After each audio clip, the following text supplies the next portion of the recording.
Hey, it's your old pal Chuck Dixon. I'm introducing a new program to the channel here. I hope you like it. I'm calling it Whatcha Watchin. As often as I get questions about comics, I get questions about movies and TV as well. I think it's because I do a lot of movie reviews that I put up on Facebook and on my website, chuckdixon.net. And, comics and movies and television all share a lot of the same qualities. And, of course, they share story. And as a writer, I'm always interested in story. So a lot of you are curious about what I watch and, more importantly, where I watch it. Because I post some stuff and people go, well, where'd you find that? So I'm going to start with a couple of programs about what's available on streaming. We're going to go with Prime Video at Amazon Prime. If you have Amazon Prime, you pay for free shipping and all that stuff, and you get a whole bunch of free movie and TV content as well, in case you didn't know that. I'm going to concentrate on the crime genre here.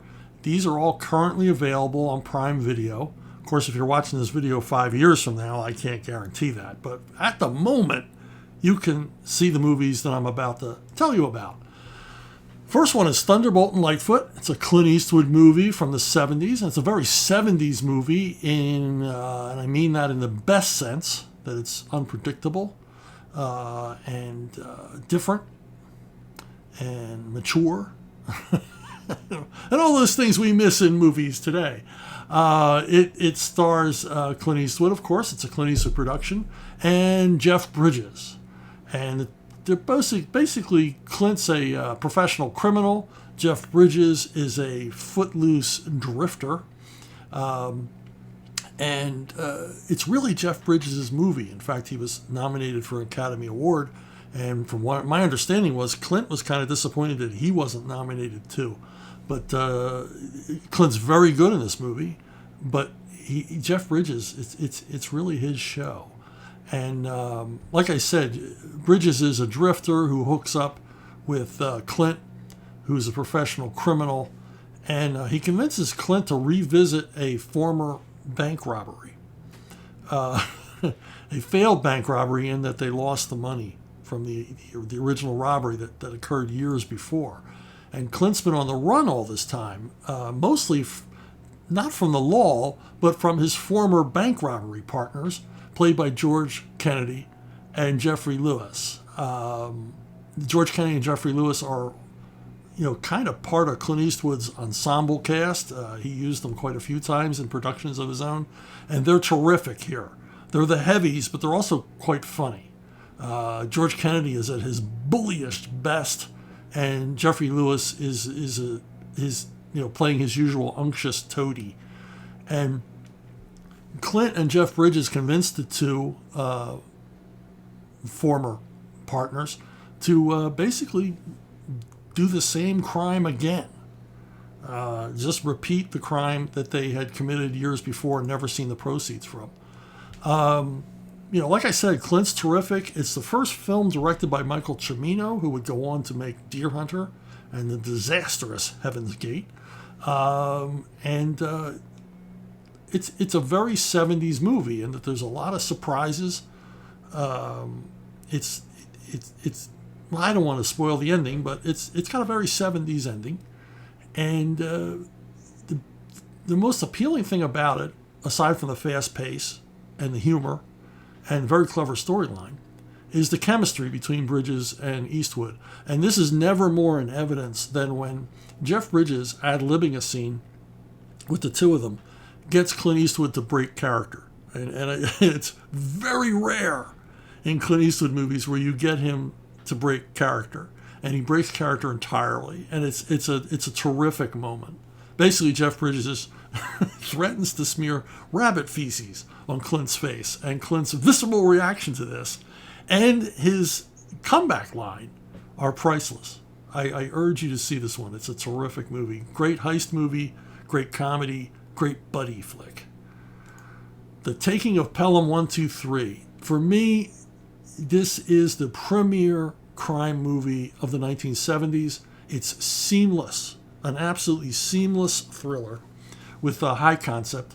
The idea is that four desperate criminals hijack a New York subway car and hold the city for ransom.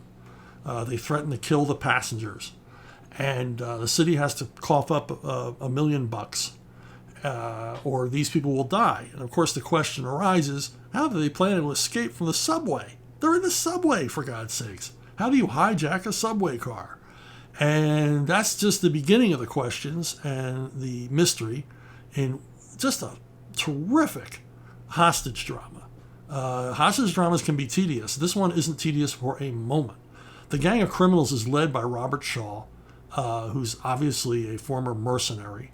And he approaches this all as a paramilitary operation. Of course, that gets screwed up by one of the other guys in on it, played by Hector Elizondo, who's a former mafia hitman who got kicked out of the mafia for being too crazy.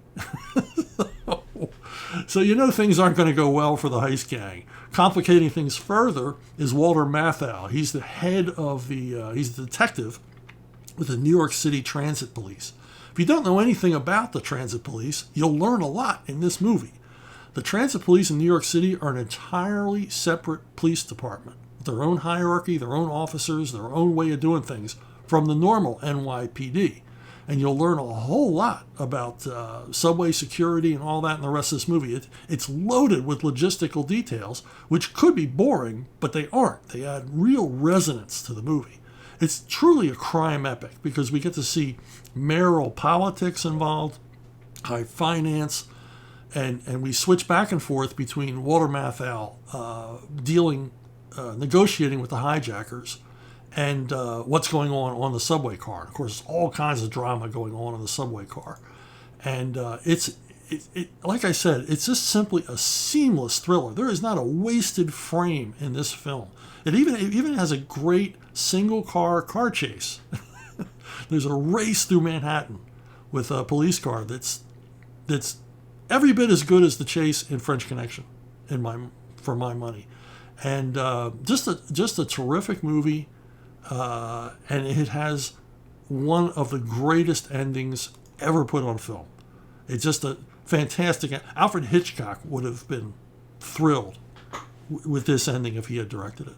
And like I said, it's got everything. It's got drama, it's got humor, it's got action, and a fantastic ensemble cast of mostly New York-based actors, including Jerry Stiller and Doris Roberts in her first film role.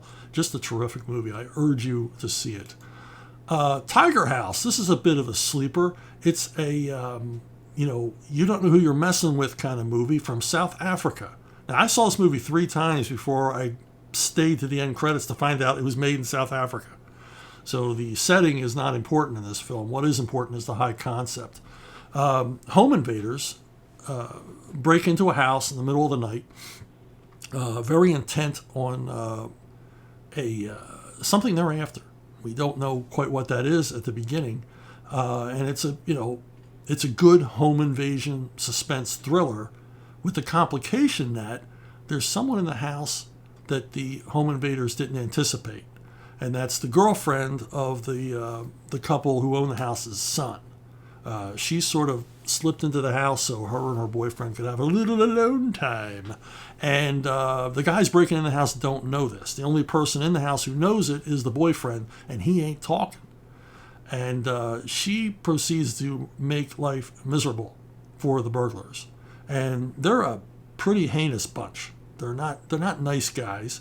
And there's a lot of surprises, why they're there, what they're looking for, and all that kind of stuff that we look for, this kind of intrigue we look for in this kind of movie.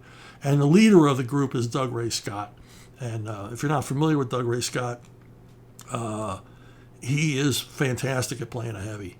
He really is. The guy is he's got this ominous glare and just this whole demeanor that he's just a guy you don't want to mess with. And perfect foil. But it's suspenseful throughout. It's got a tight running time. It's lean, it's mean. Like I said, I've watched it 3 times. I really enjoyed it, and it's still on Amazon Prime. You can catch it there until it moves back over to Netflix, which is where I originally saw it. Okay, Mystery Road. I can't say enough about this movie. It's Australian police procedural mystery set in the outback. And it stars Aaron Peterson. He's an Aboriginal actor who apparently is a huge star in Australia, given how many things he's in. And the guy is terrific. He's a terrific action star. He's effortlessly macho, but he's not like one of these Hollywood Supermen. The guy has a real dad body, which is, as a dad, I'm pleased to see a movie hero who looks somewhat more realistic, than the muscle-bound tanks we're used to seeing starring in these movies. But he's a cop who goes out to the outback to solve the murder of a young girl. And this, of course, leads to more murders and conspiracy. Australians love conspiracy stories. Government, corporate, whatever. They seem to love them and respond to them huge. And I don't know quite why that is, but they approach them in a refreshing way. I mean, every Australian production I've seen that involves a conspiracy theory is they present the conspirators as really frightening people. There's always an oppressive, almost, despite the wide open ranges of this story, there's almost a claustrophobic feel to this story as Aaron Peterson digs further into this mystery of these murdered and missing girls. And Hugo Weaving is along as the bad guy, and he is a bad guy. I don't think there's anybody better. Much like Doug Ray Scott, the guy was born to play heavies. And it's a great movie. It's a little bit of a slow burn, but you really get into it. You're really drawn into the scale of Australia, the scale of the outback. And but the highlight of the movie is the gun battle at the end. It's a close quarters battle that evolves into a sniper duel. And it is one of the best gunfights I've ever seen. And I've had more than one police officer and more than one military vet agree with me on this one. And this is one of the best, most authentic gun battles ever put on film. It's up there in my top 5. Just an excellent movie. And I like the other 3 movies I mentioned, I urge you to check it out if you never have. There's a follow-up sequel, or prequel actually, called Goldstone. And there's 2 seasons of a television series featuring this same character. And they're all excellent, and they're all worth checking out. Well, speaking of crime, I dabble a little myself. Levon's Hunt is the 9th novel in the Levon Cade series. It's my most recent one. Levon continues his rampage from the previous novel as he hunts down the ringleaders of a child sex trafficking ring. And it doesn't work out well for them, trust me. If you've ever read Levon, you'll know. The Levon Cade novels are novels that I write that scratch my Punisher itch. And they've done quite well, and they got a loyal following, and maybe you might want to check one out. My other crime effort is the standalone novel Shrinkage.